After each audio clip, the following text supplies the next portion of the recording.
Então, tá. Então, boa tarde a todas, a todos e a todes.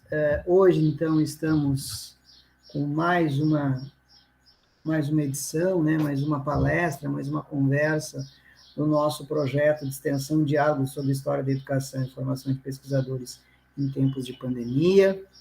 Hoje são 7 de dezembro. Esse encontro vai ficar disponível no canal, o nosso repositório digital Tatu, para as pessoas acessarem. Então, a nossa convidada pode acessar depois a sua fala, a sua palestra. Agradecer imensamente as pessoas que nos acompanham nesta tarde e dizer que desde abril deste ano a gente está com palestras mensais, né? Então, passou a professora Patrícia da UFPEL, o professor José Edmar, da Universidade de Caxias do Sul, Marcelo Gomes da Silva, amigo da nossa palestrante, da UESC, professora Cíntia Borges, da UESC, da Bahia também, professora Nilce Vieira Campos Ferreira, da UFMT, Campus Cuiabá, professora Regina Célia Padovan, da Universidade Federal de Tocantins, professora Railane Navarro Barreto, da UF Federal de Pernambuco, professora Evelyn Orlando, da PUC do Paraná, professora Maria Stefano, da URGS, do Rio Grande do Sul, e hoje fechamos com chave de ouro, um encontro gigantesco pela presença da nossa querida, né, vou dizer particular agora, mais nova amiga, né, Alexandra Lima da Silva, da UERJ, do Rio de Janeiro. Então, é um prazer te receber, Alexandra. Seja muito bem-vinda, né? As credenciais que sucedem a Alexandra são muito bem assinadas por vários colegas em comum, e ela só está hoje aqui conosco por conta dessa rede, né, de vir aqui nos brindar, né, uma pessoa que mora lá no Rio de Janeiro, em Niterói, na praia, vim aqui fazer essa palestra com a gente que está aqui na campanha, pertinho do Uruguai. Então, vou apresentar, eu tomei como base o resumo do Lattes da Alexandra, que isso aqui conta um pouquinho da vida dela, e ela vai contar o resto todo conosco nessa tarde. Então, a professora Alexandra é doutora em Educação pelo Proped da UERJ, bacharel e licenciada em História pela Federal Fluminense, concluiu também o mestrado em História Social, fez doutorado de sanduíche na Universidade de Alcalá, é professora efetiva do Departamento de História, né? Atuou como professora efetiva no Departamento de História da UFMT, trabalhando no mestrado da UFMT e no Prof. História da UFMT também. Foi professora visitante na Universidade de Illinois, depois ela vai contar dessa experiência para nós. Atualmente, ela é chefe do Departamento de Ciências Sociais e Educação da própria UERJ, professora associada na Faculdade de Educação, orientou dissertações de mestrado, teses de doutorado, tem se dedicado à produção de livros e artigos na área de História da Educação, com especial atenção aos campos de História da Educação e Ensino de História. É escritora de livros infanto-juvenis, e a melhor parte do seu currículo é o que ela coloca no final, que eu achei fantástico. Tendo em vista o cenário pandêmico e a urgência da divulgação científica, nas redes criei o canal Academicamente Viável, no YouTube, no qual divulgo as pesquisas por mim realizadas e também procuro dialogar com professores e professoras sobre a experiência e prática docente. Acredito que a educação pública e a pesquisa são investimentos e compreendo a educação como um direito social. Já se anuncia o que vem pela frente, né, Alexandre? Então, a gente está curioso para te ouvir, te agradecer imensamente pela presença nessa tarde, muito nos honra, muito nos alegra tu poder estar conosco e dividir um pouquinho das tuas experiências para todos nós. Está cercada por amigos, né, professores, alunos de iniciação científica, de mestrado, professores doutores, enfim, é uma rede de pessoas aqui do Rio Grande do Sul, de fora do Rio Grande do Sul, que está conosco desde o ano passado, que é a segunda edição, esse ano, do Diálogos em Tempos de Pandemia, né, onde a gente se propôs a ouvir historiadores de todo o Brasil. Aproveitando essa ferramenta remota e também a oportunidade de nos manter vivos, alertas e na resistência pela ciência. Querida Alexandra, seja muito bem-vinda, sinta-se em casa. Muito obrigado. Obrigada, Alessandro, pelo convite. Eu vi que, né, temos vários amigos em comum, né? Vi que o Nilce veio falar aqui, né, também. Eu estou tentando aqui compartilhar, vocês me avisam se vocês estão vendo, porque eu já não... Vocês viram? Sim. Ah, tá, então eu vou voltar. Está aparecendo. Sim, eu vou voltar, depois eu volto de novo lá para o compartilhamento. Então, primeiramente, boa tarde a todos, todas e todes. Obrigada pelo convite. Eu fiquei muito curiosa, acho que foi no início do ano, a Alessandro me convidou, acho que foi em abril, e eu fiquei curiosa, né, pelo formato, né, a questão da pandemia, história da educação em pandemia. Eu acho que foi bem feliz essa proposição, viu, Alessandro? Já também inicio aqui falando de alguns detalhes técnicos. Quando você me chamou em abril, que eu divido a minha vida em antes e depois da Covid, né? Eu ainda não tinha tido Covid, eu tive Covid em maio. E aí foi um caso moderado, mas afetou muito a minha memória. Então, talvez vocês observem algumas pequenas falhas de memória durante a minha fala, mas é isso, sim. Na maioria das vezes eu percebo e me corrijo. Mas historiador se incomoda muito com esse tipo de erro, né? De errar data, errar nome. Eu fiz uma apresentação, de qualquer forma, no PowerPoint, porque eu agora tenho feito uso de colas, porque a minha memória já não é mais confiável. Eu sou uma pessoa de 41 anos, hein? Observem o que essa doença deixa na gente. Então é isso, assim, só para vocês se situarem que se eu errar, por exemplo, eu disser que a independência do Brasil foi numa data que não foi, saibam que é a pessoa com sequela. Mas esse tipo de coisa normalmente eu não faço, não. Mas outro dia eu esqueci o meu número do CPF, realizo. Uma pessoa que sempre teve uma memória muito boa. Isso na verdade, eu estou brincando, mas é muito triste. Mas eu acho a proposta muito legal. Eu tenho uma certa dificuldade, às vezes, de me colocar nessa posição, apesar, né, Alessandro, de você ter visto que o meu currículo é em primeira pessoa, né? Eu coloco o meu texto no Lattes em primeira pessoa, eu estudo isso, narrativas em primeira pessoa, mas durante um certo tempo eu tive uma certa resistência de me colocar em primeira pessoa, porque é algo bem difícil, né? A gente gosta de falar dos outros, né? Os historiadores gostam de falar dos outros. Quando a gente fica nessa posição, nem sempre a gente, né, fica tão confortável assim. Alessandro trouxe aí a questão do canal, né? Vou começar de trás para frente, então. Eu criei, né, algumas redes, né, alguns perfis em redes sociais.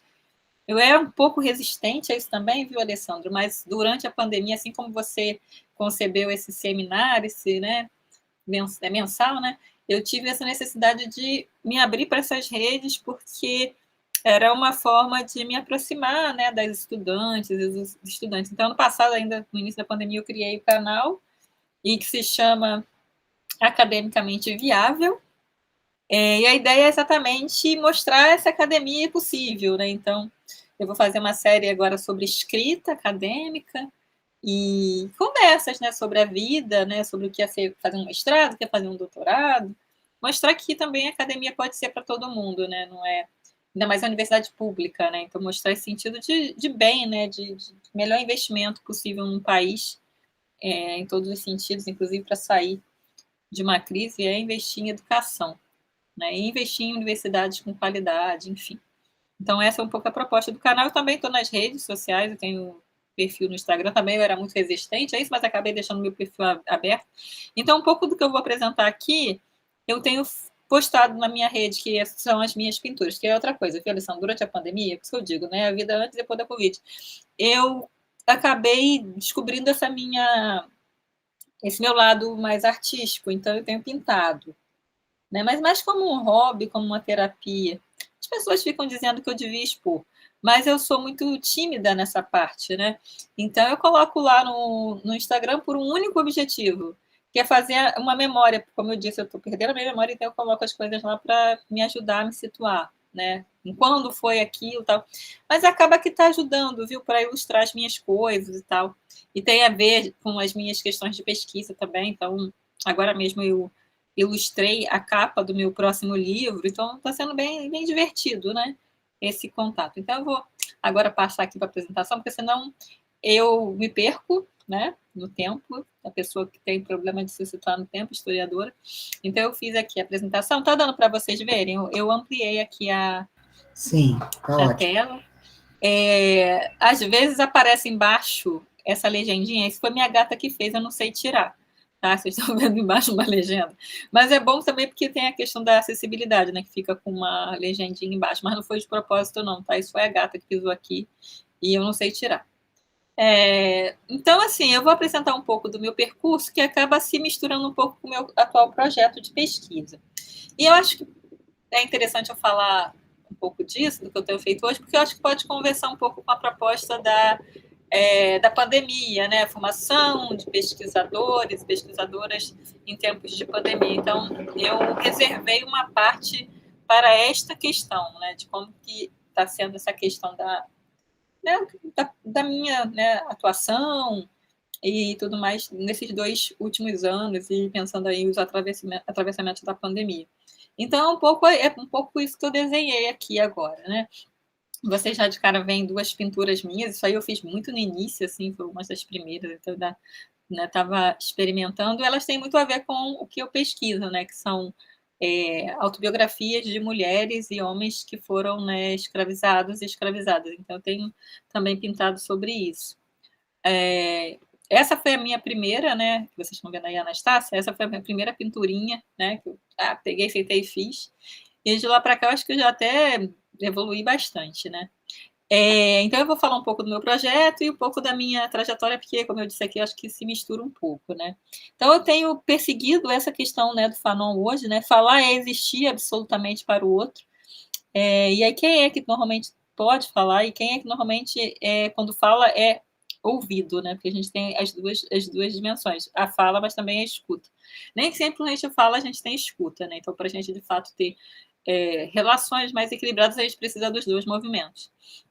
Então, esse meu atual projeto de pesquisa, ele analisa, né, as escritas de si, de homens e mulheres que vivenciaram a traumática experiência da escravização, né? E foi isso que eu fiz lá nos Estados Unidos. Foi esse projeto que eu submeti ao edital da CAPES em 2018.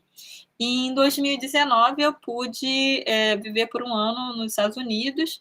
No primeiro semestre eu vivi na Universidade de Illinois, numa cidade chamada Champaign, que é pertinho ali de Chicago. E no segundo semestre eu vivi em Nova York, no Harlem. Mas eu fiquei muito assim, né, uma certa liberdade, então eu transitei em várias instituições, depois eu posso falar mais um pouco sobre isso, me lembre.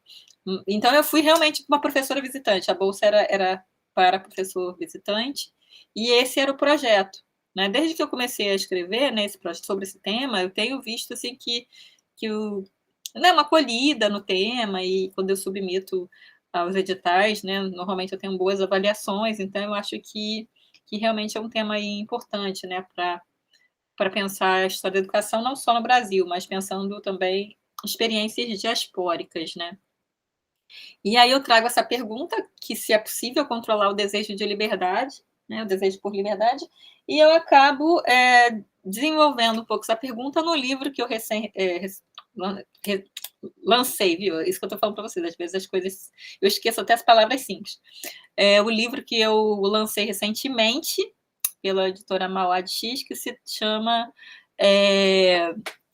Jardim Secreto, a educação como desejo de liberdade na diáspora africana, que é fruto desse projeto e que eu tive a oportunidade de, né, desenvolver também por um ano nos Estados Unidos, né? Então, a minha cronologia ela não existe, eu estou partindo de trás para frente, mas depois vocês vão entender. Então, é isso, assim, eu tento fazer, né, essa conexão entre as escritas de si, dessas pessoas, mas também com a minha própria experiência, né, porque eu acho que a gente acaba, muitas vezes, se misturando um pouquinho com o que a gente estuda, né. Então, percurso e formação, né. Por que eu comecei falando do meu atual projeto?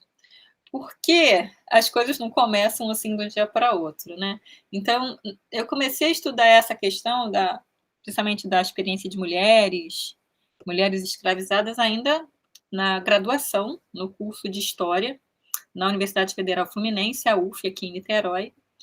E naquele momento, né, eu dava meus primeiros passos na pesquisa histórica como bolsista de iniciação científica num projeto sobre mulheres forras, né, mulheres alforriadas, e riqueza, né, no ano de 2002. Talvez vocês conheçam esse tema hoje como sinhás pretas, né, as sinhás pretas, que foram mulheres principalmente oriundas da Costa da Mina, que conseguiram, com muito trabalho, conquistar as próprias alforrias e se tornaram senhoras, e inclusive possuidoras de escravizadas.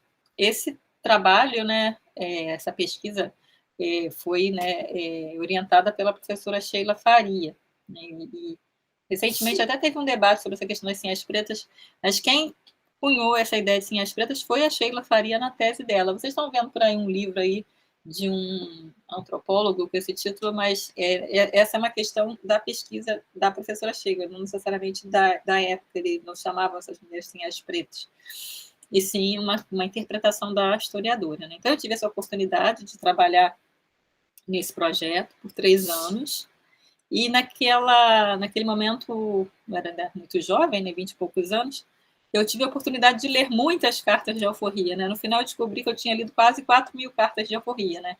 Documentos manuscritos, que na época não tinha essa coisa de documento digitalizado. Então, a gente tinha que ir para o Arquivo Nacional, ficar lá o dia inteiro e manusear, né, o livro inteiro para, no caso, localizar essas cartas aí que seriam do interesse da professora, cartas de alforria.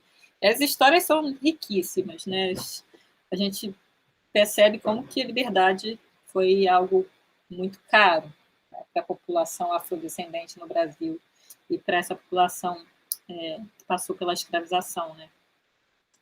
E, então, naquele momento, né, eu percebi, a primeira coisa, que o que eu tinha aprendido sobre o tema na escola, principalmente nos livros didáticos, na literatura e nos filmes, e nas novelas, é claro, também, era muito diferente do que eu estava ali aprendendo nos documentos, né? Documentos ali originais, manuscritos, enfim, datados ali de séculos XVIII e XIX. E eu, já naquele momento, eu me interrogava, né, por que os escravizados e as escravizadas não eram considerados como sujeitos de conhecimento?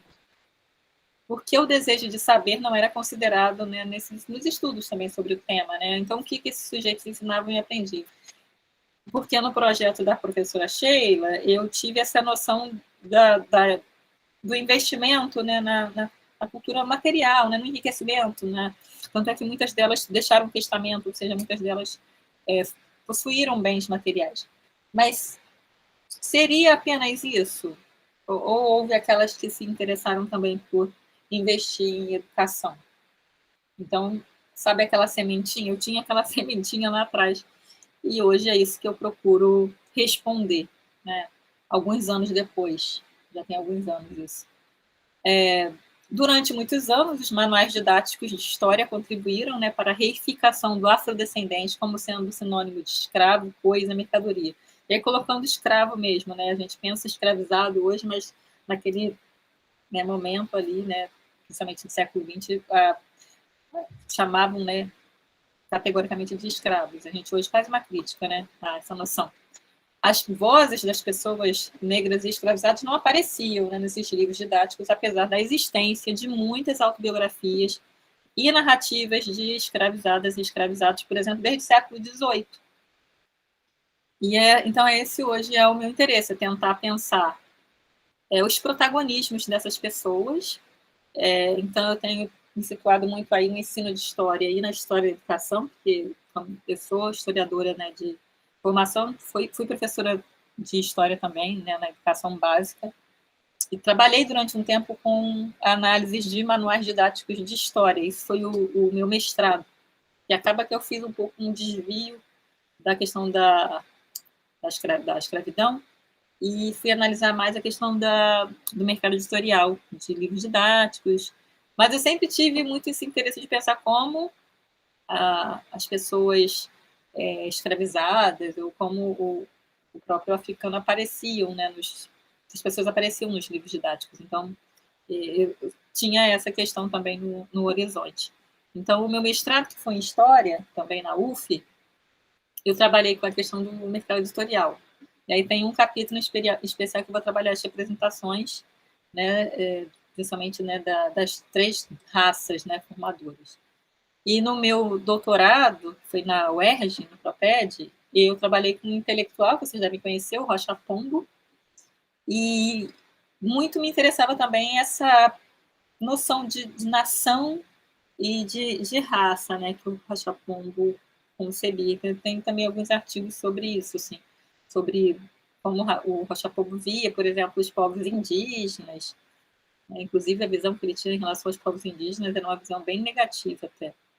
Então essas questões já, né, estavam ali no meu mestrado também no meu doutorado, mas pensando principalmente esse tipo de documento que são os livros didáticos, né? Livros didáticos aí escritos entre finais do século XIX e primeira metade do século XX. Né? E aí eu dediquei especial atenção ao Rocha Pombo, porque eu achava que ele era bem interessante ali na perspectiva de história que ele defendia. E no momento, né, desde 2013, na verdade, quando eu fui para a Universidade Federal de Mato Grosso como professora efetiva, eu terminei o doutorado em 2012, e aí logo em 2012 eu fiz o concurso, passei, em dezembro e em fevereiro eu estava atuando como professora efetiva no Departamento de História da Universidade Federal de Mato Grosso. Eu fiquei lá de 2013, né, no departamento, né, 2013 a 2015, no programa de 2014 a 2017, eu acho. E aí, desde então, 2013, eu começo a me interessar por essa questão específica das autobiografias, porque a questão da escravidão eu já tinha interesse há muito tempo, mas a questão das autobiografias dessas pessoas eu ainda não tinha explorado, e é o que eu faço até hoje. É o tema que eu estudo até hoje, e a ideia vai sair um livro sobre esse tema em 2022. Mas eu já publiquei artigos e já publiquei, inclusive, livros infantis sobre o tema, mas um livro mesmo autoral só sobre essas escritas de si vai sair agora em 2022. Né? Então, não sei se vocês já conhecem o Frederick Douglass, mas ele traz muito essa ideia, né, da educação e do conhecimento como sendo libertadores.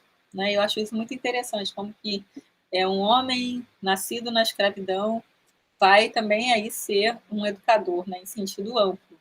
Então, eu gosto muito das frases, das defesas que o Frederick Douglass, né, se envolveu, né, se engajou ao longo da vida. Ele nasceu em 1818 e faleceu em 1195, eu faço umas contas aí, ele viveu bastante, né, para os padrões da época.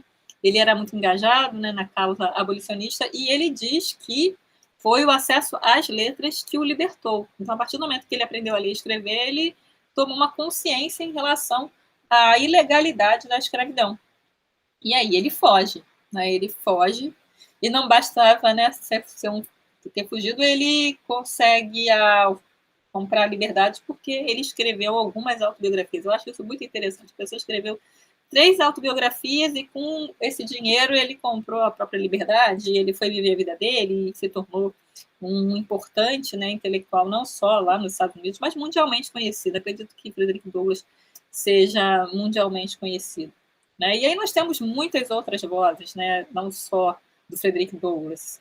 Então eu tenho investigado hoje essas pessoas, né, a Harriet Jacobs, que eu acredito que vocês já conheçam, que tem já algumas traduções do livro dela, o próprio Booker Washington. Se vocês tiverem alguma dúvida, vocês podem perguntar, porque para mim, hoje, eles já são íntimos. Mas pode ser que vocês ainda, né, não conheçam tão bem essas pessoas. Mas voltando novamente, né, a minha formação, porque eu acho que pesquisar também é parte da nossa formação, a primeira autobiografia que eu encontrei, na verdade, não foi a do Frederick, não, foi a da Amanda Barry Smith. Eu estava lecionando História da Educação, não a História da Educação brasileira, História da Educação geral, isso lá em Mato Grosso. E lá em Mato Grosso é assim, você precisa da História da Educação para a licenciatura, em História eu acho bem interessante, o curso de licenciatura tem História da Educação, e é um 3 em 1, você precisa da História da Educação geral do Brasil e de Mato Grosso, tudo em um semestre. E me incomodava um pouco não ter muitos textos em português sobre a experiência africana, né? O que nós sabemos sobre a história da educação na África. Então, eu queria incluir um pouco, né, para além dos recortes eurocentrados, eu queria levar um pouco também a discussão para né, uma questão do continente africano. Então, eu comecei a pesquisar, e aí eu descobri a autobiografia da Amanda.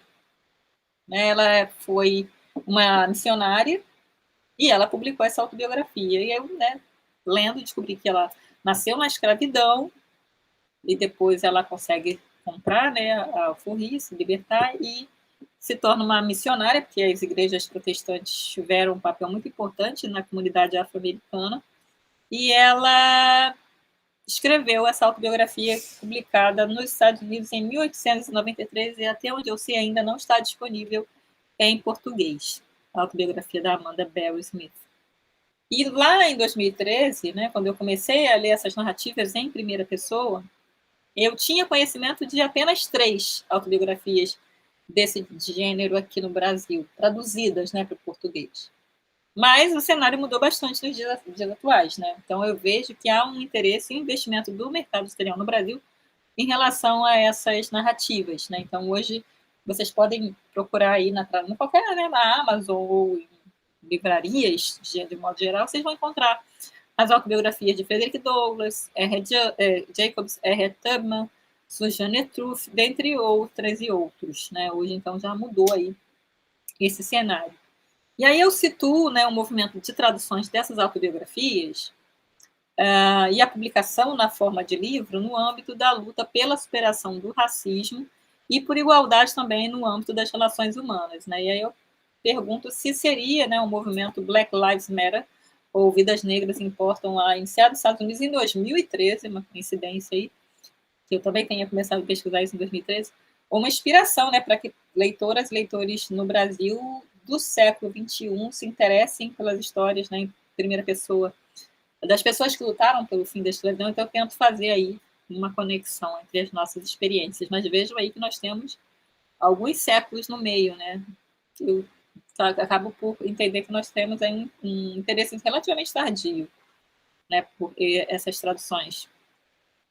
E aí eu interrogo, né, se é possível pensar as escritas de si do passado como inspiração para o ativismo em redes sociais e na luta por justiça social também no presente. Tendo acreditar que sim. Então, eu estou tentando aqui costurar a minha própria trajetória com a pesquisa, né? A partir do movimento que eu iniciei outras pesquisas, algumas das quais aparentemente não teriam relação com esse tema, mas que no final eu entendo que sim, tiveram. Eu justifico a importância do conhecimento de trajetórias de escravizadas e escravizados no Brasil, país em que a memória é um direito negado à maior parte da sua população afrodescendente, né? E aí um outro cruel legado da escravidão no Brasil é a extrema desigualdade em relação ao acesso à educação e, né, consolidada, né, nos pilares do eurocentrismo, da branquitude e do racismo institucional ou sistêmico, né, ou também estrutural, né? São coisas distintas, mas que conversam.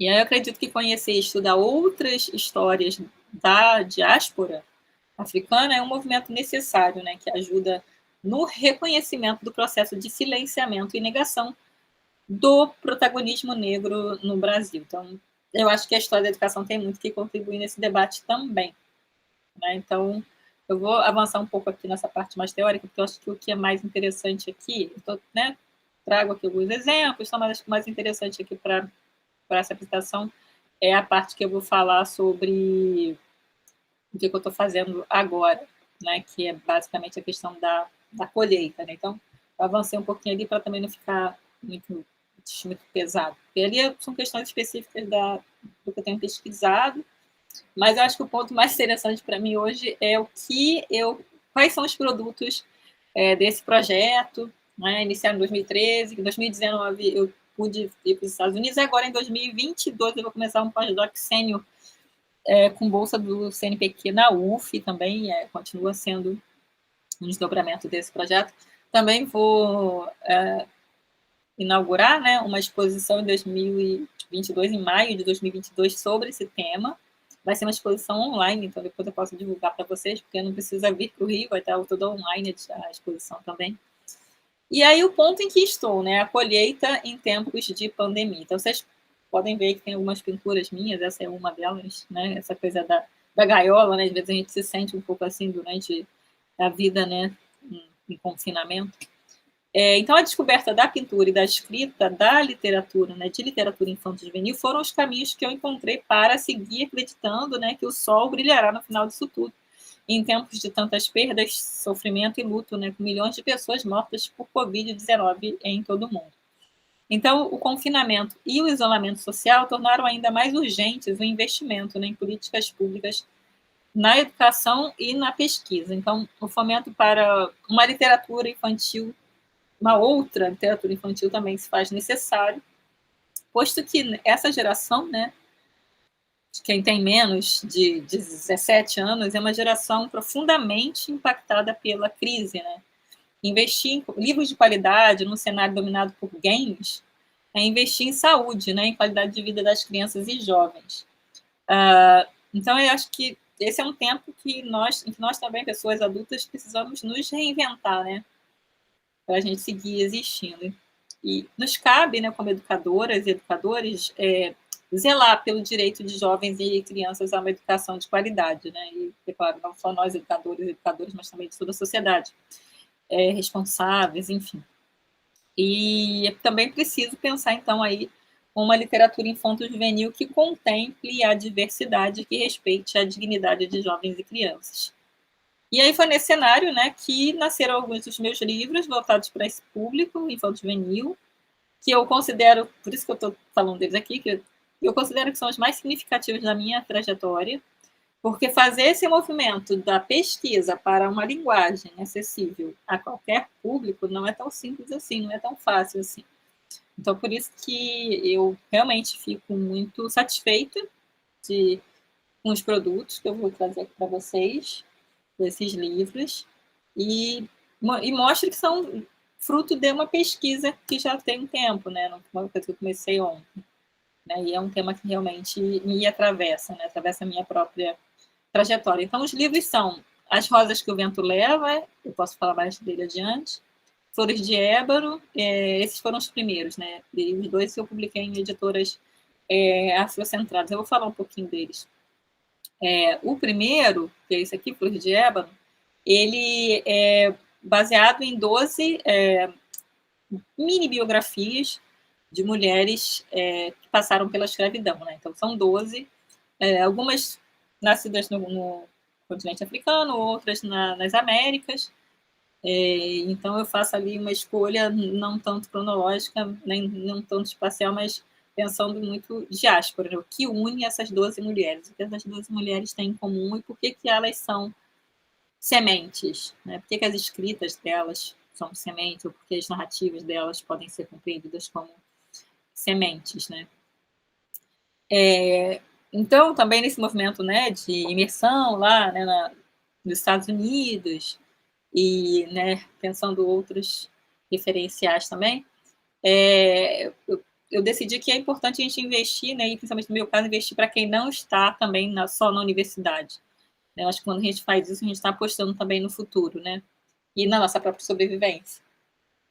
Então, é importante que a gente siga conversando com quem também está na educação básica, e principalmente a gente deve lutar para que esses jovens e crianças se sintam também representados nas histórias que eles leem, né, nas práticas cotidianas e tudo mais. Então, inspirada, né, em Bell Hooks, eu trouxe aqui um fragmento da Bell Hooks, mas que eu super me identifico. Ela diz, né, decidi publicar livros infanto-juvenis também como uma resposta a pais e mães, sobretudo mães negras, que disseram que, uma vez que meus livros de teoria ajudaram jovens adultos a descolonizar a mente, eu poderia escrever livros para crianças que também desafiassem o racismo e o machismo. Né? Então, a importância da gente falar para além dos muros da universidade, pensando a diversidade de públicos. E aí, né, já que é para falar aqui da minha própria trajetória, é claro que quando eu escrevo esse tipo de livro, eu também estou pensando uma espécie de reparação comigo mesmo, porque na minha geração a gente não teve isso, né? Eu nasci em 1980, a gente não tinha esse tipo de livros com diversidade. Né? A gente tinha sempre o mesmo tipo de pessoas, né, representadas. Então, a gente não vai ter ali uma diversidade nas histórias e nem nos protagonismos, né? Porque é importante falar de protagonismos, não só de representatividade. E aí, aquilo que eu comecei dizendo, né, sobre as redes sociais, eu estou tentando, né, ocupar as redes, apesar das minhas resistências a isso. Mas eu acho que é importante a gente fazer isso, né? Porque é onde os jovens estão, onde as crianças também estão. Recentemente eu fui numa escola, eu tenho ido em escola, eu falo sobre isso aqui ainda.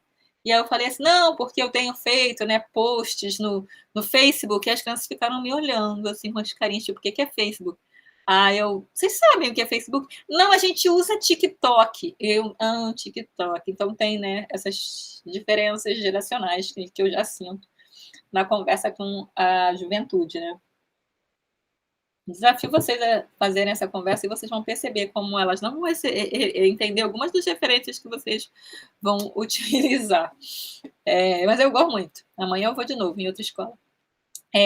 Então, em tempos de pandemia, né? Quem não, né? Quem não viveu a era das lives? Eu também vivi isso. E por meio das ferramentas, né, possibilitadas pela internet, eu acreditei que eu estava fazendo meu papel de professora, né? E tentei divulgar os resultados das minhas pesquisas, que eu já apresentei aqui alguma coisa para vocês, né? Mas principalmente pensando em narrativas e protagonismos negros. Pensei em levar, né, para esses diferentes públicos, né? E aí pensando também aí as redes sociais, né? Então, vou falar um pouquinho dos livros, né, né, do que cada um trata. As Rosas que o Vento Leva é voltado para o público juvenil, mas eu não gosto muito dessa coisa dos rótulos, então acho que qualquer pessoa, na verdade, pode ler, mas talvez crianças pequenas tenham mais dificuldade. Trabalha a questão do protagonismo feminino, né, principalmente mulheres negras no interior de uma família. Eu gosto desse livro porque eu brinco com ficção, mas com memória e com pesquisa histórica. Enfim, então, pensando principalmente, né, a questão da valorização das memórias familiares, né? Um protagonista feminino. Então, a protagonista do As Rosas que o Vento Leva chama-se Rosas. Essa é uma característica das minhas protagonistas, todas vão ter nome de rosas.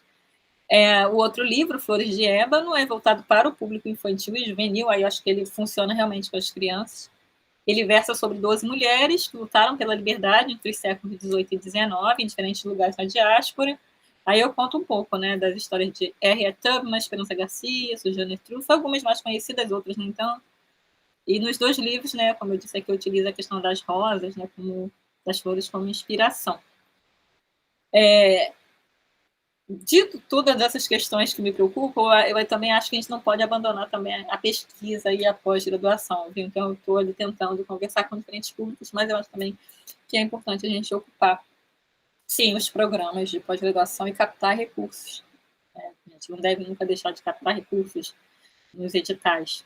Né? Então, eu acredito que, no meu caso, né, ocupar um programa, né, o espaço de um programa de pós-graduação em educação bem conceituado, numa universidade pública como a UERJ, né, ter a oportunidade de acessar recursos singulares. Eu estou falando também de recursos financeiros e de acesso aos editais, por isso que eu consegui publicar aqueles livros, inclusive. E apesar da crise econômica que assolou o estado do Rio de Janeiro, vocês devem saber, nós ficamos meses sem salário na UERJ, ainda assim nós produzimos, né, pesquisa com qualidade. Né? Acho que isso ainda é algo que, né, as pessoas tendem a reconhecer, apesar de todos os ataques. Isso não é pouca coisa, né? Produzir em condições adversas, como são as nossas condições, também resistir, né? Em tempos de negacionismos e ataques à coisa pública, né? E produzir conhecimento socialmente relevante a partir das demandas e urgências da sociedade que paga impostos e financia a universidade pública é uma agenda inegociável para mim. Né? Então, eu estou trazendo aqui a minha perspectiva e como eu vejo a pesquisa e como eu vejo o conhecimento produzido na universidade. Né? É como eu penso. E aí eu acho que a gente tem o dever de retornar para a sociedade o conhecimento que a gente tem produzido, né? Nas universidades, nos programas de pós-graduação. E não apenas falar para os pares. Né? Então, eu estou tentando esse movimento. Não sei se eu sou bem sucedida, mas eu tento. E, né, é preciso esperançar. Então, eu trouxe para vocês aqui alguns registros, né, principalmente quando as crianças estão de costas, eu tenho muitos registros, mas desde o novembro eu estou indo às escolas com máscara, respeitando os protocolos, né, de segurança. E escolas públicas, né, em sua maioria. Então, eu estou levando os meus livros para as escolas, eu não vendo, eu faço doação desses livros, na verdade eu estou quase sem nenhum, porque eu já dei quase tudo. E aí é bem revigorante realmente a gente poder ter esse contato, né, com as crianças, principalmente, com os jovens, mas também com as professoras e os professores, porque eles estão na linha de frente, né, e estão também se expondo, já que as crianças ainda não foram vacinadas.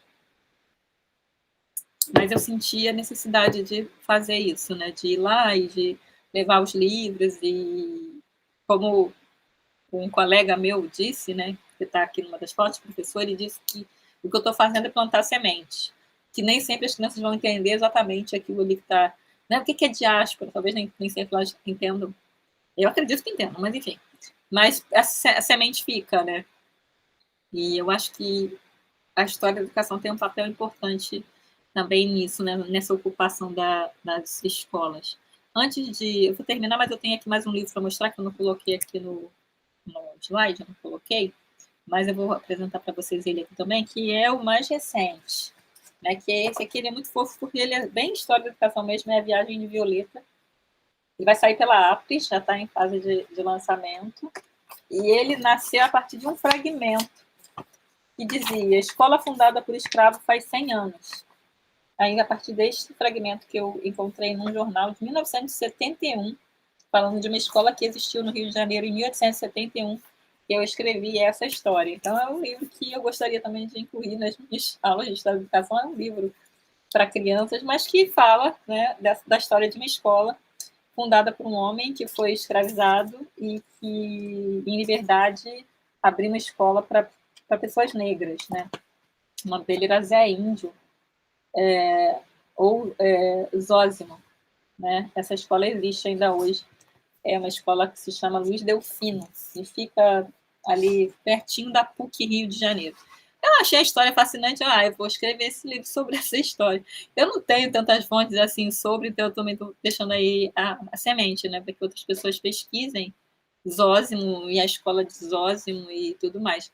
Então é isso, assim, eu tenho feito esse trabalho de também levar, né, às vezes fragmentos, aí eu construo esses livros mais voltados para o público juvenil, e esse livro é um livro que dá para trabalhar na disciplina História da Educação. Tem mais um aqui que caiu, vou pegar para vocês um momento. Para finalizar mesmo. Esse não tem a ver com história da educação, não. Esse tem a ver com pessoa confinada, entediada. Eu também escrevi esse aqui, que é o celular, que fala da nossa relação com este aparato, né? E que, apesar de muito demonizado por educadoras e educadores, ele tem sim um papel educativo, e ele teve um papel importante durante a pandemia. Então, como as crianças uma vez me perguntaram: você só fala de escravidão? Eu não, eu tenho livros sobre outras coisas também.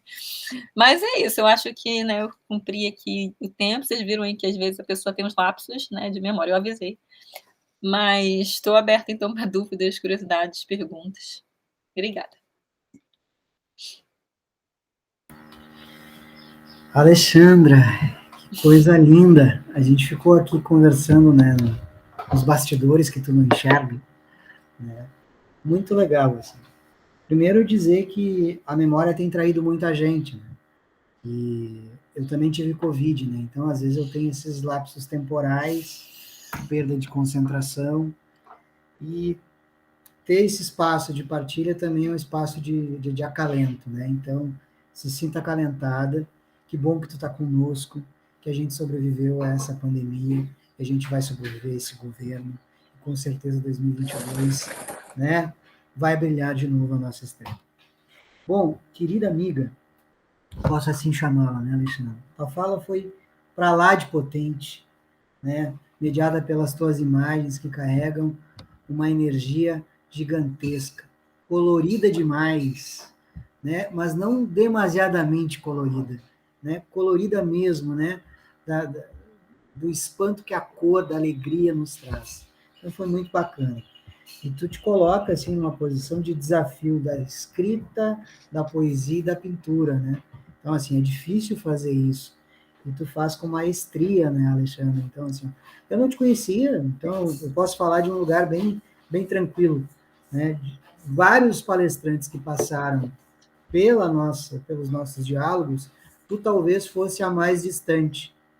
Quem nos fez essa ponte, essa ligação, foi o Marcelo, um amigo em comum, né, o companheiro da Cíntia, foi teu companheiro de doutorado, se eu não me engano, que indicou teu nome pela tua fala potente.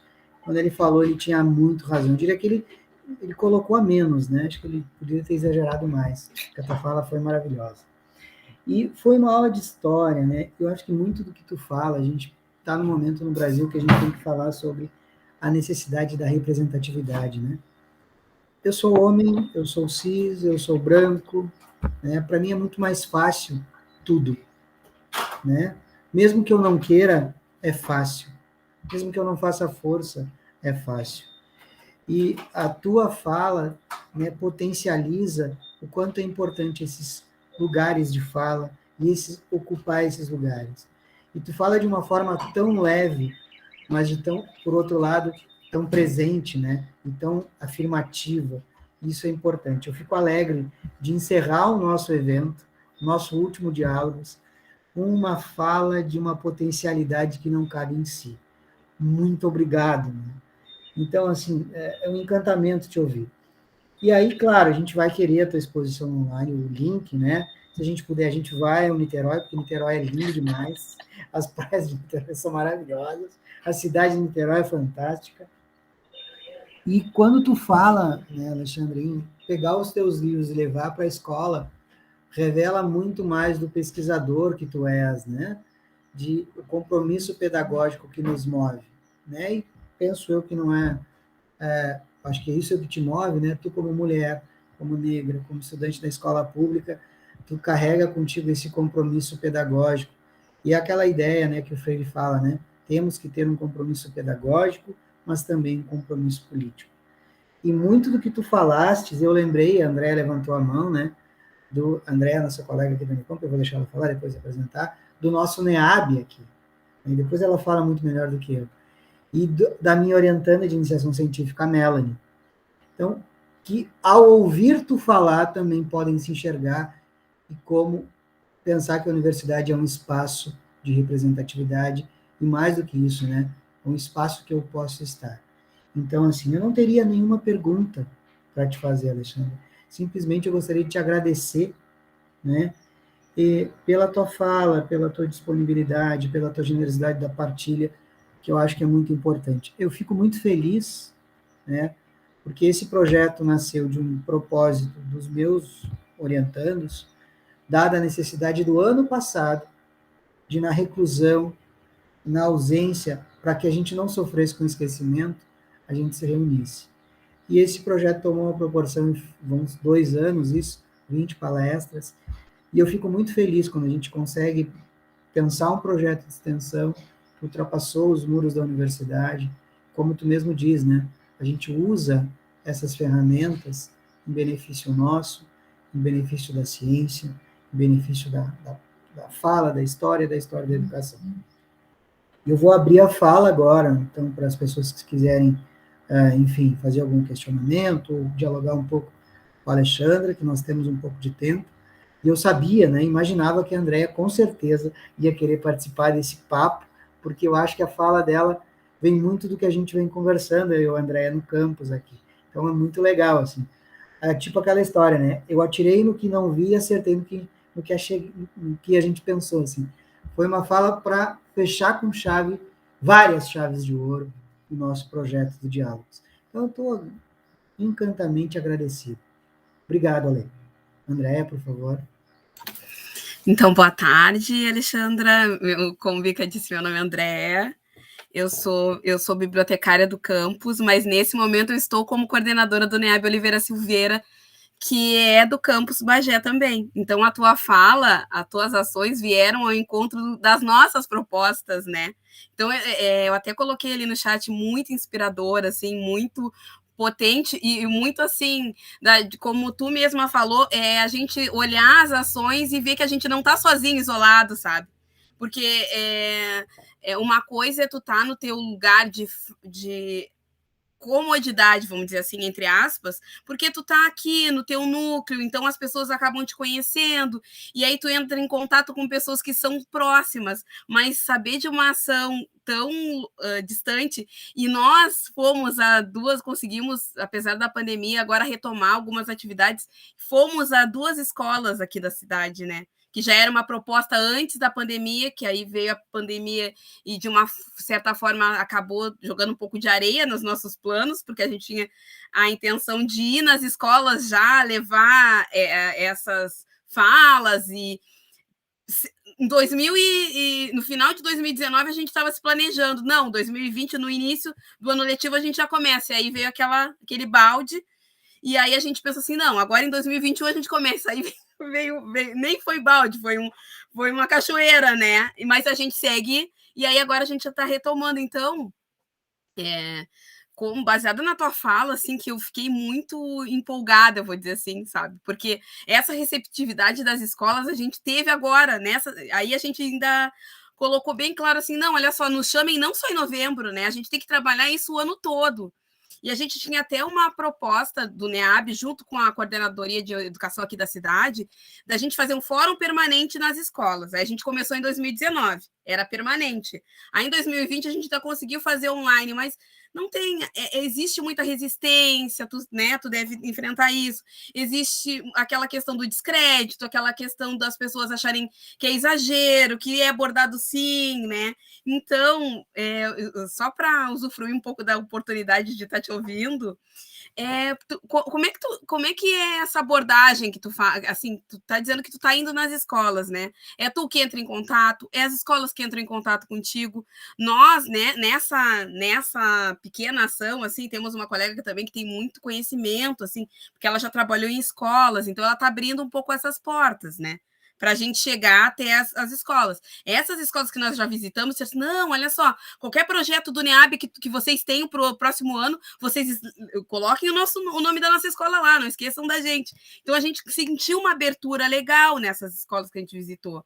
Mas, ao mesmo tempo, existem escolas que só trabalham temáticas relacionadas em novembro. Em novembro, tanto é que a gente teve que selecionar, assim, tá, o que a gente vai poder participar? Porque novembro, em compensação, no resto do ano, né, aquele barulhinho do silêncio, né, que acaba sendo ensurdecedor. Então, tu tem alguma estratégia, tu tem alguma dinâmica que tu possa nos dar uma dica, assim, para que a gente consiga alcançar mais pessoas? Aí eu te peço um presente, eu agradeço ao Bica, agradeço a ti, porque foi um presente mesmo de ouro, assim, sabe? Quando eu vi, assim, eu digo, ai, nossa, eu só fui... Tu foi falando e eu fui, ai, que máximo, porque a nossa intenção é isso, né? E é isso que colocaram, a professora Tânia colocou ali, e eu acho que é o que eu digo também, a gente vai semeando, né? E aí a gente... vamos semeando, nem que a gente não colha de imediato, mas eu tenho certeza que tu semeia e daqui a pouquinho outra pessoa, né? E assim vai indo. Eu falo demais, desculpa, Alexandre.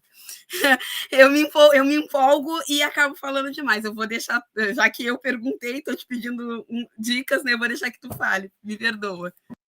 Obrigada, Alessandro, pelas palavras generosas, e obrigada, André, também, por todos os comentários.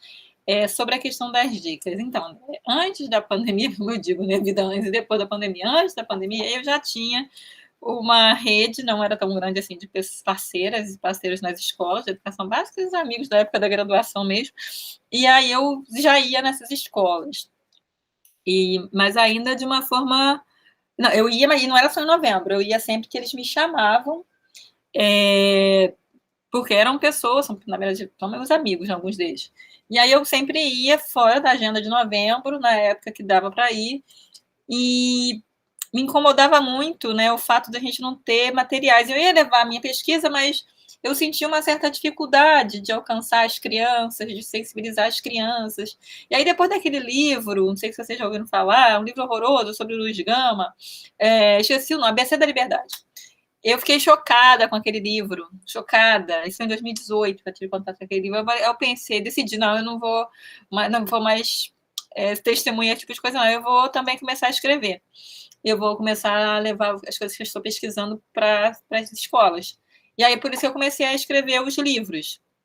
Aí, a partir do momento que eu comecei a escrever os livros e participar dos eventos nas redes e desse monte de live que a gente viveu nos últimos 2 anos, eu acho que o trabalho começou a ganhar uma visibilidade interessante, as pessoas comentam, então as pessoas começaram a me convidar para ir em escolas. Então, por exemplo, amanhã eu vou em uma, eu acho que essa é até da rede privada. Normalmente eu não vou muito em escola de rede privada, não, mas eu abro algumas exceções. Eu vou amanhã numa escola, sabe, fora do meu circuito até, porque eu prefiro sempre escolas periféricas, né? Eu vou para Caxias, Baixada Fluminense, Zona Oeste do Rio, procuro escolas mesmo onde as crianças não têm tanta oportunidade de acessar alguns bens culturais. Mas agora eu tenho sido convidada para ir falar nas escolas de pessoas que nem sempre eu conheço.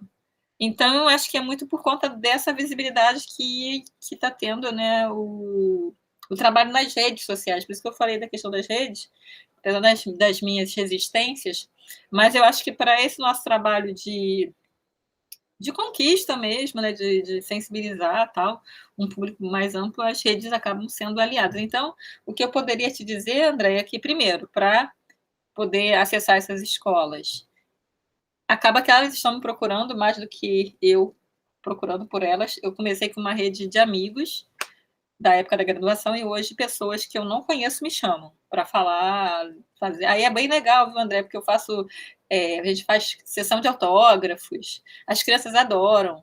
Quando não tem livro, porque às vezes, né, os livros já estão já no fim, aí as crianças levam um caderno para autografar. Crianças que nunca viram um autor, né, uma autora. Então, eu vejo realmente a diferença ali sendo, né, acontecendo na prática. Mas é isso, assim, você falou semente, é um trabalho mesmo diário e de plantar sementes para o futuro, assim, não é um trabalho de curto prazo, não, realmente não é. Então, agora, o fato de ter publicado esses livros me ajudou bastante a poder ampliar a minha rede. Você falou de novembro, eu acho que é preciso romper uma coisa, a bolha acadêmica e romper essa questão de que vamos discutir esse tema só em novembro. Depois não discute mais, some, não precisa mais ir ninguém na escola. Não é por aí. Eu acho que a gente precisa ter uma agenda anual, né? O ano letivo começa em fevereiro, então fevereiro, março, abril, maio, junho, julho, né? Ter essa discussão na escola, né? E de forma mais cotidiana, digamos assim, acho que essa é a palavra que a gente poderia usar. Mas acaba que novembro é um mês que é muito disputado, mas aí eu sempre falo isso. Não, vamos pensar, né, um projeto mais amplo para o ano que vem, pensando, né, desde fevereiro. Então, porque tem esse meio que vício, às vezes, de não, vamos discutir esse tema só em novembro e acabou. E depois não discute mais. Então, eu acho que é na prática, né, cotidiana que a gente faz as diferenças, eu acredito nisso. Então, é nesse ponto que eu estou. Então, o que eu poderia compartilhar com você é que, realmente, quando a gente trabalha com educação, a gente não tem resultados imediatos, você sabe disso, todo mundo aqui sabe disso, eu acho. A gente vai ali, como muitas vezes uma formiguinha, fazendo esse trabalho ali diário e, às vezes, a gente vai ver o resultado lá na frente. Agora, eu gostaria realmente de, não é só compartilhar com vocês, que eu tenho, sim, o prazer de ver algumas coisas acontecendo, né, na minha frente, com essa minha ida às escolas, assim. Eu vejo algumas coisas bem, assim, significativas para alguém que acredita na educação, né? Você vê as crianças ficarem felizes porque vão conhecer uma autora, assim, eu fico feliz que a gente ainda tem esse ponto, assim, ai, você é a autora do livro? Batem palminha. Então, porque, assim, a gente às vezes acha que eles não leem, que eles não se interessam, mas eles leem, sim. Apesar de toda a sedução da internet e tudo mais, mas ainda assim vivemos um país em que nós temos muita desigualdade no acesso, né, a livros de qualidade, a dificuldade no acesso à internet, que seja.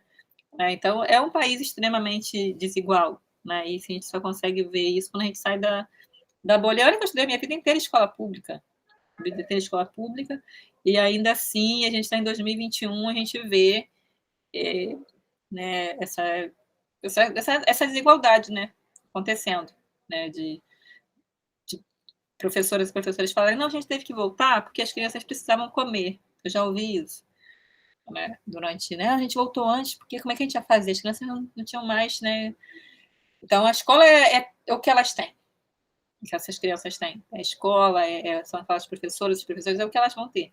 Então, a gente está nesse momento aí, por isso que eu acho que é cômodo a gente viver nessa posição, né, e principalmente a gente usar essas ferramentas do online, mas eu acho que a gente precisa voltar, né, a ter contato com quem não está aqui, com quem não está na universidade, com quem não teve a oportunidade que a gente tem. Que, apesar de tudo, a gente ainda tem uma posição de... Né, não gosto dessa palavra, mas a gente ainda tem uma posição de... Não vou falar privilégio, mas algumas vantagens em relação a uma parte da população brasileira. Então, eu estou muito nesse momento, sim, né? É uma questão muito de né? Aí é uma questão pessoal minha mesmo, de me lançar mesmo, porque eu realmente fiquei muito mal, né, o Alessandro, com tudo que a gente viveu esses últimos 2 anos. Então, fazer esse tipo de trabalho, ter contato com as crianças é algo que, para mim, me mantém, assim, tendo esperança mesmo, acho que essa é a palavra, porque se a gente não fizer nada, vai ficar difícil para a gente continuar lutando pelas transformações. No nosso caso, né, que nós que escolhemos a educação, né? A gente não escolheu trabalhar no banco, a gente não escolheu estar no grupo daquele 0,1%. Não sei se vocês leram isso, mas 0,1% da população concentra parte da riqueza da humanidade. E aí eu fui olhar, né, Alessandro, todos homens, e 99%, 95% homens brancos, sem um homem indiano, mas todos homens. E vocês, né, a gente se choca, assim, tipo, o dono da Amazon foi o homem que mais lucrou com a pandemia, né?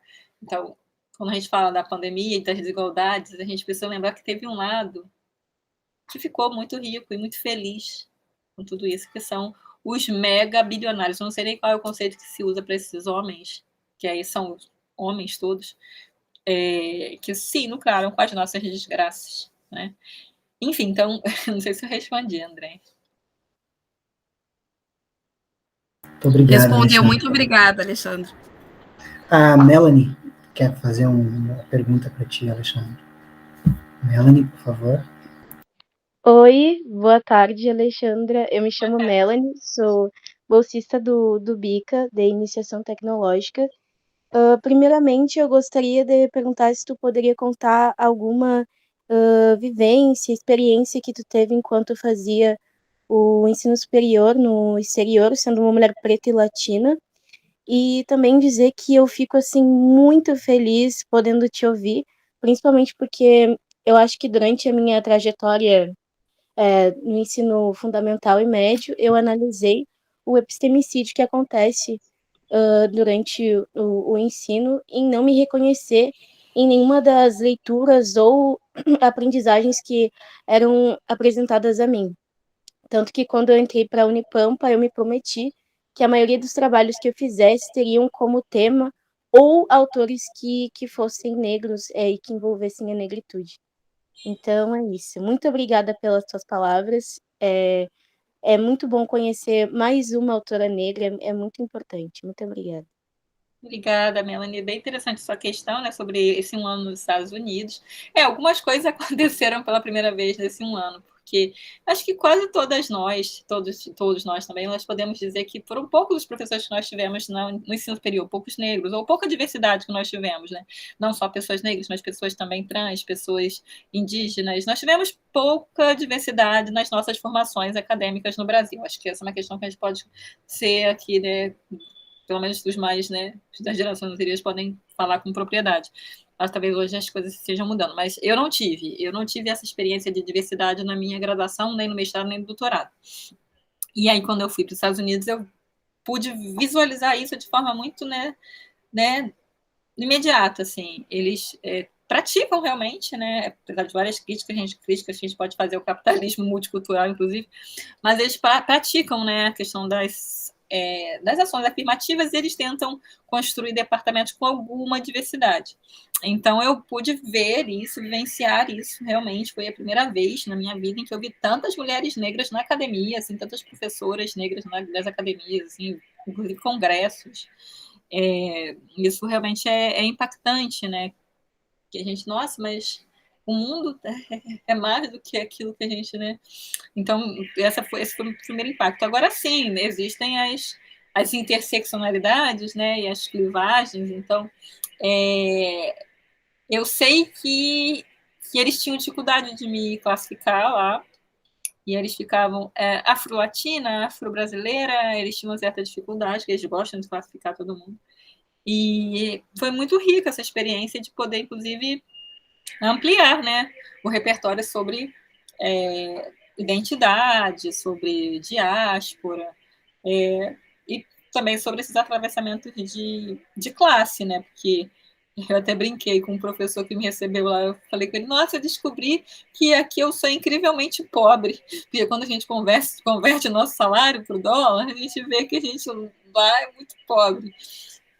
O que diz muito sobre nós, na verdade, né? Que nosso país está com uma moeda extremamente desvalorizada e que o nosso salário em relação a outros salários de professores universitários, doutores, o nosso salário está muito defasado. Né? Então, quando a gente vai para fora, a gente descobre também isso, que a gente, quando converte, mas não converter, não converta, porque você vai ter o choque.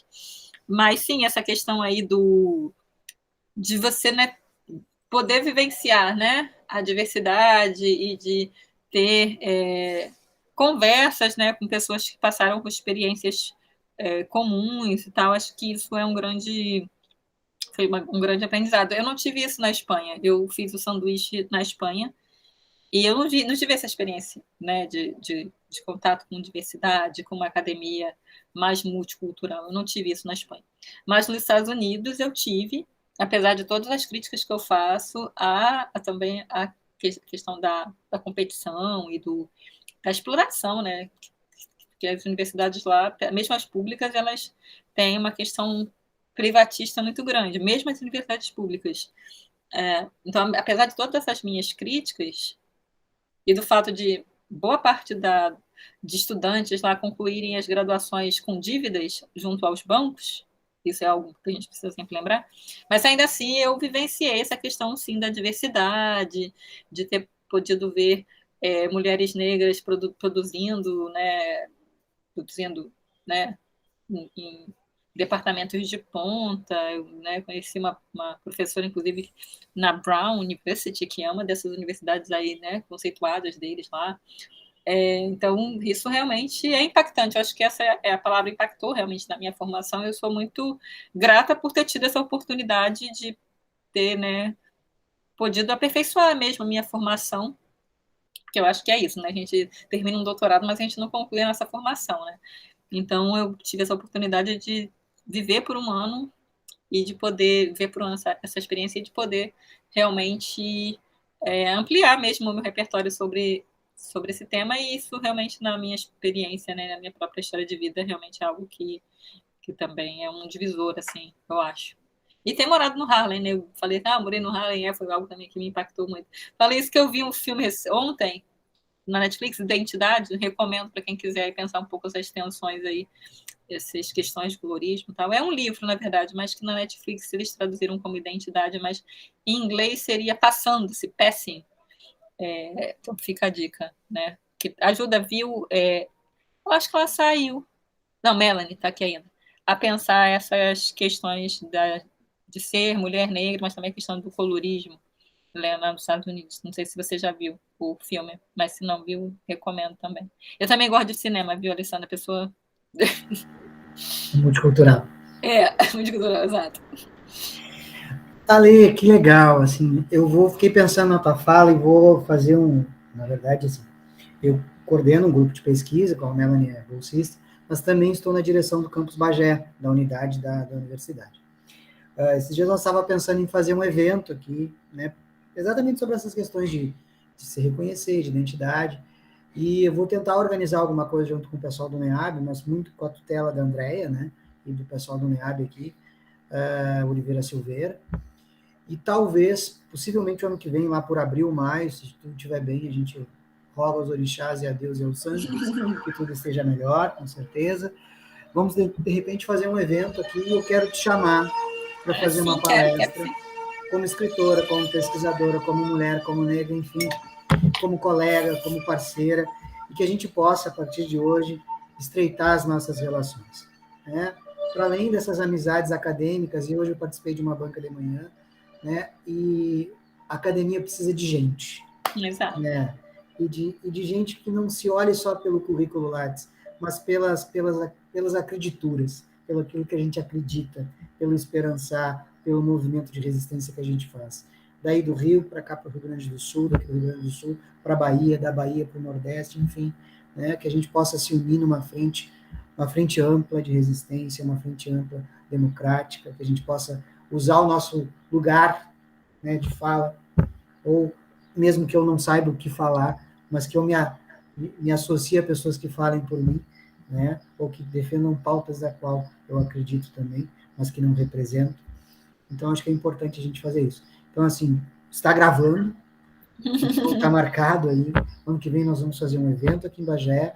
Se der para a gente te trazer, a gente te traz, porque tu sabe que os recursos estão parcos, mas a gente tem que aproveitar também essa coisa da hibridez, né? Quem sabe a gente faz um evento online, se tu puder. Melhor seria se tu viesse, para conhecer as nossas maravilhas aqui do Rio Grande do Sul. Que não tem praia, mas tem outras coisas boas. Sim, eu sei. Então, assim, será um prazer te receber, de qualquer forma, em um evento híbrido ou presencial, né? A gente vai organizar alguma coisa para tu vir fazer uma fala em algum momento do ano que vem, uma aula inaugural, quem sabe, do campus, um evento sobre negritude. A gente pode começar contigo, que eu acho que a gente vai iniciar bem. De outra forma, querida amiga, te agradeço imensamente, te desejo um bom ano novo, um bom Natal, que a gente consiga sobreviver, né? E esperançar, né? Como diz o Freire, a gente tem que ser ousar e esperançar. Mas ele diz mais, né? Temos que ser esperançosos na rebeldia. Eu acho que é isso que segue para 2022, né? Esperançar com rebeldia, eu acho que isso é importante. Agradeço imensamente a tua participação. Queria pedir para os nossos resistentes colegas que estão aqui ainda, para abrir a sua câmera para a gente fazer aquela foto final, para a gente colocar lá no Face depois, uma lembrancinha dos nossos eventos. Agradeço aos meus orientandos, aos meus colegas e amigos. Assim a gente se vê, se enxerga, né? Muito bem. Então tá. 1, 2 e 3. Feito. Alexandre, um grande beijo, querida. Tudo de bom. Foi um prazer imenso te conhecer. Fizesse o nosso final de ano maravilhoso. Muito obrigado. Obrigada, gente. Espero revê-las e revê-los, né, em outros momentos, né? Mesmo que online, mas a gente está perto, mas está longe, mas está perto. Acho que isso que eu queria dizer. E é isso, né? Vamos seguir aí na luta. 2022 será longo, nós sabemos, mas nós vamos aí com muita disposição para fazer, né, a diferença, tentar transformar aí essa realidade. Muito bem. Gente, muito obrigado. Fiquem bem. Cuidem-se, por favor. Tá? E a gente se vê. Grande abraço.